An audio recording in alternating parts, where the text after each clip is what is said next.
Hi, I'm John Green. Dang it. Anyway, today we're going to be talking about the Haitian Revolution, which was known as the island of Saint Domingue at the time. But for this video, I'm going to be calling it Haiti, because that's much easier. At the time, Haiti started out as a French colony, but it also was home to a pirate outpost. These pirates, for a long time, made their profits selling beef and a kind of jerky called boucan.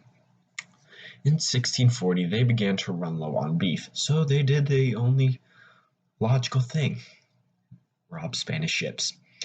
The French convinced the pirates to eventually settle down on Haiti, where they, in their infinite wisdom, opened up plantations. After a while, these plantations became very, very profitable, as the entire island produced 40% of Europe's sugar and more than 60% of its coffee. And with over 40,000 slaves imported every year, their slave population was second only to none. By the 17th century, the population on Haiti was 90% slaves. And each plantation had an average of around 200 slaves, and in more than one case, the majority were women. The four classes on the island of Haiti at the time were the white plantation owners. Then there were the wealthy free people of color. Then there were the poor whites, who often worked as artisans and laborers. Poor whites were also known as the Petits Blancs. Then, at the bottom, there were the slaves. The Haitian Revolt started in 1789. It started because some of the slaves caught wind that the King of France had freed them. This, however, was not true. They also heard about the Declaration of Rights of Man and thought that it applied to them.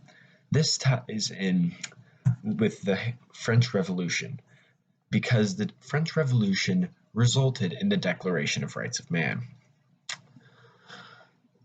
In 1791, the Petits Blancs revolted and took over a city named Port-au-Prince. They revolted because, get this, they thought that they were the oppressed ones for not being rich enough to own slaves. Then, the slaves decided that they should be the ones revolting and started a revolt led by Toussaint Brenda, although he later took the name Toussaint Louverture. The French offered aid in an attempt to weaken the French, because at the time France was at war with most of Europe. Spanish offered Louverture as a job as a Spanish general, which he took, as he saw that it might give him a better job to help the island. In 1793, the British invaded the island and also aided the slaves for the same reason of trying to weaken France. The French, seeing this, decided that they could not win a 3-1 war, and rightfully gave the slaves their rights. And in 1794, the National Convention in Paris ratified a decree giving the slaves their rights. After this, Louverture stepped in and tried to help get the colony independence. It didn't for quite a while. Long story short, Napoleon, who's now King of France as a result of the French Revolution, wanted money to redo his empire in North America. So he reintroduced slavery into Haiti. Napoleon then threw Louverture in prison, where he was shipped back to France and died in prison. This, surprisingly, didn't start the next revolution, as Louverture was not particularly liked after the revolution, as he wanted the slaves to continue growing sugar.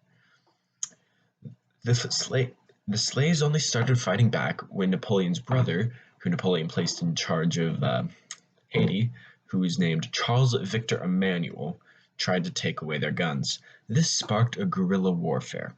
That's right, the slaves unleashed fire-breathing guerrillas. I'm just kidding. The slaves due one to the best ally in history: disease. This disease was known as yellow fever, and it killed thousands of French soldiers. Seeing this, the French, who were very brutal, who went as far as executing women, children, and men, and also importing man-eating dogs from Cuba, decided this. Napoleon, he gave up his dreams of having an empire in North America, and declared the island independent. Thank you.